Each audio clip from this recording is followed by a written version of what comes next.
Oi, gente! Hoje vamos falar um pouco sobre preconceito linguístico? Lembrando que se você ainda não é inscrito aqui no canal, não esquece de se inscrever e ativar as notificações, para sempre que tiver um vídeo novo, você ser avisado. Preconceito linguístico? Tem isso, é? Pois é, minha gente, o preconceito linguístico existe e, infelizmente, é fruto da falta de conhecimento da dinâmica da língua, ou seja, de entender a língua que falamos como prática social, como um produto da construção da sociedade, como um processo natural que é acompanhado de variações das mais variadas formas. Olha só, quando nascemos, já encontramos pronta a língua que vai fazer com que a gente se comunique, se entenda, estabeleça compreensão sobre as coisas e o mundo, e por aí vai, certo? Eu quero dizer com isso que a aquisição da linguagem, da língua materna, como se costuma dizer, é um processo natural. Logo, o modo como falamos vai depender do meio em que estamos, país, região, cidade, campo.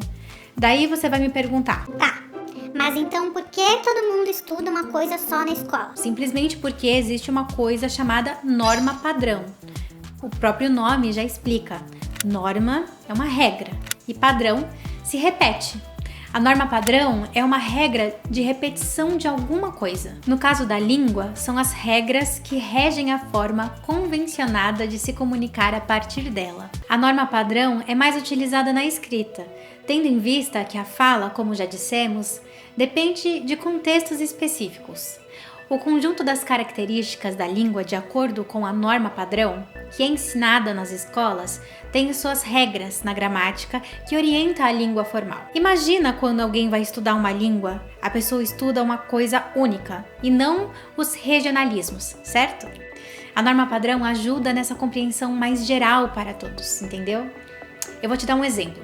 Se você for estudar espanhol, você não vai estudar catalão, sacou? Como uma coisa funciona? Deixa eu te mostrar um vídeo bem legal sobre isso. Bom, então, e aí eu tô querendo dar uma turbinada nos meus negócios, Certo. e por isso eu vou mandar uns e-mails de propostas para umas empresas. Eu vou propor um pacote de serviços. Nossa, que legal! É. E você já fez o e-mail que vai mandar? Ah, eu já fiz, tá aqui, ó, dá uma olhada. Deixa eu ver. É. Ah. Não tá bom? Eu só mudaria uma coisinha aqui. Como assim, como assim? Aqui está escrito, É. se a empresa quiser que o trabalho seja feito. É. Isso aqui eu mudaria. Por quê, por As quê? pessoas no mundo, em suas vidas, falam seja. Eu falo. Tá tudo bem. Ah, tá. Não faz parte de algo que se chama de norma padrão. Ah, é mesmo? Norma padrão é o conjunto de características da variedade que é ensinada na escola. Suas regras estão nas gramáticas. Ah, sim, sim. Em algumas situações mais formais de nossas vidas, convém fazer o uso da norma padrão, em vez de alguma outra variedade. Olha, eu acho que eu entendi, mas nesse caso, assim, eu substituo seja pelo quê? Por seja. Ah, certo, mas isso quer dizer que tá errado eu falar como eu falo? Não. Não? Tudo bem, não, né? Tudo bem você falar a variante linguística que você fala. Você só vai precisar cuidar em algumas situações específicas de comunicação. Principalmente de escrita. Eu saquei. Então eu vou lá disparar esses e-mails e eu mudo o que você falou, tá bom? Eu acho legal. Valeu Melhorar mesmo, muito, hein? viu? Até mais, valeu.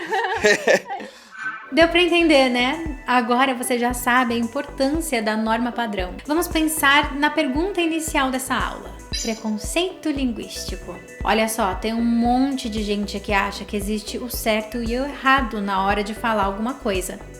Até aí, é claro que se eu estou querendo dizer que uma coisa é branca, não vou falar que ela é preta, certo? Mas não é disso que eu tô falando. Quando a gente usa a ideia de preconceito para julgar alguma coisa que o outro está fazendo, no nosso caso, o uso da língua materna, isso se torna alguma coisa que não é legal, né? Vamos pensar a esse respeito. Começando por entender o que significa preconceito. De forma geral, é um juízo pré-concebido que leva a uma atitude discriminatória perante pessoas, sociedade, culturas, crenças, sentimentos e tendências de comportamento. É uma ideia formada antecipadamente e que não tem fundamento crítico ou lógico. Deu pra sentir que não é uma coisa muito boa, né? Principalmente pra quem sofre o preconceito, porque causa muitas dores que poderiam ser evitadas. E o que é pior, não tem qualquer fundamento nas suas razões. Com a língua, o preconceito tem o mesmo efeito. Vamos assistir mais um videozinho rápido que mostra como isso pode acontecer de uma forma e que a gente nem percebe? Tô te falando. E além de todos os problemas, a funcionária que me atendeu era uma ignorante. E por que o senhor diz isso?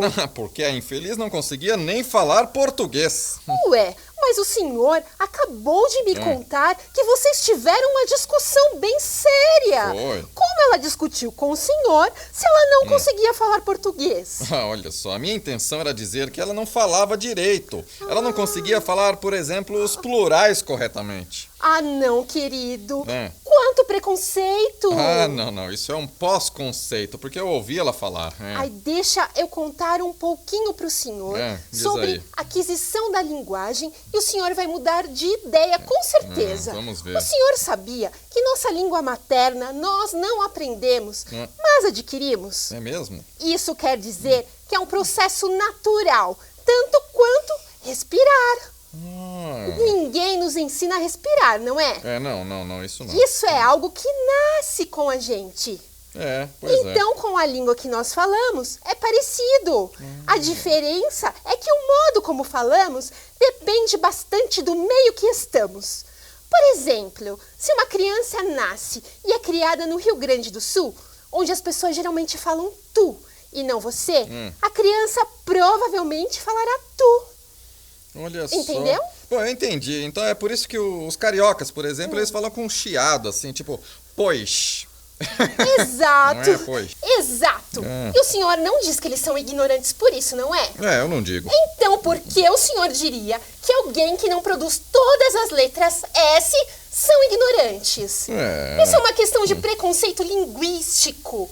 A pessoa pode falar os S's e desconhecer muitas coisas. Isso é. O que de fato acontece, não é? Pois é, sim. E também pode não produzir os S's e saber de muitas coisas diferentes. Quando julgamos alguém pelo modo como ela fala, dizemos que isso é preconceito linguístico. Bom, olha, eu acho até que você tem razão. Eu vou ficar pensando sobre esse assunto que você disse aí. Ai, que bom. Pense mesmo, viu? Agora eu preciso ir, mas conversamos mais tarde, viu? Tá bom, querida. Tchau. Até mais, tchau. Deu pra ver que o preconceito linguístico aparece em situações que a pessoa não parou para refletir sobre a forma que agiu. Quando refletiu, compreendeu que não estava com a razão. No vídeo ficou claro que há um espaço possível entre a escrita, que usa a norma padrão, e a fala, que é uma forma específica de comunicação e que tem a sua importância em determinado contexto. Olhem que interessante as comparações sobre o emprego da variante linguística em determinadas situações. Eu tô aqui hoje para mostrar para vocês um pouco sobre a adequação da linguagem nas diferentes situações que a gente vive. Você sabe o que é poliglota? É alguém que domina vários idiomas, várias línguas. E você sabia que, fazendo uma comparação, a gente também é um poliglota em nossa própria língua? É verdade! Quando eu falo com os meus colegas, eu uso um vocabulário, expressões do nosso grupo. Se eu vou ao médico, eu procuro falar num registro que ele me compreenda. Numa entrevista para um trabalho, eu tento usar uma norma mais culta e aí vai. Adequando a língua a cada situação, meio que a gente é poliglota na própria língua. Observem. Numa entrevista, para eu ser um jovem aprendiz em um escritório de advocacia ou de contabilidade, o entrevistador pede que eu fale um pouco de suas habilidades para o cargo. Mano, eu sou o cara da digitação, jogando games, eu fiquei rapidão, curto tá sempre fazendo alguma coisa, eu sou agitadaço. Sou rápido na digitação pelo uso constante do computador, sou proativo, procuro antecipar as necessidades e estou sempre à disposição. Da primeira situação, não houve uma adequação na variante linguística à situação. As gírias são marcas de um discurso de um grupo em específico, e nesse caso, a fala jovem, despretensiosa e espontânea.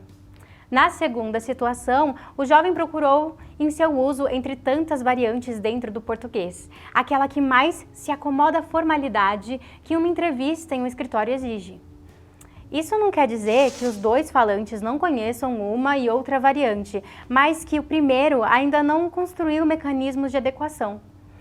Esse mesmo jovem, se for ao médico e ao diagnosticar o seu problema, o doutor disser: "Parça, desencana, seu mal é sono, não dá para virar a noite no game ou teclando e ficar esperto no dia seguinte."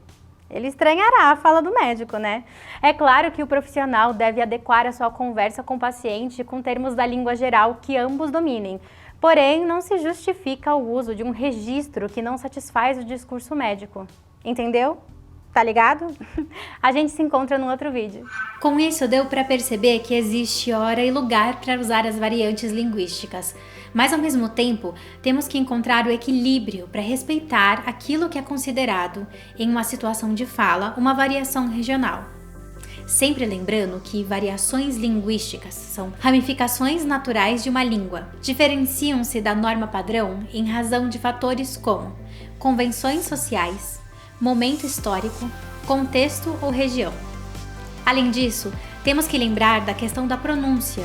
É isso mesmo, a pronúncia de determinadas palavras que também fazem parte desse universo das variantes regionais e que são chamadas de variação fonológica.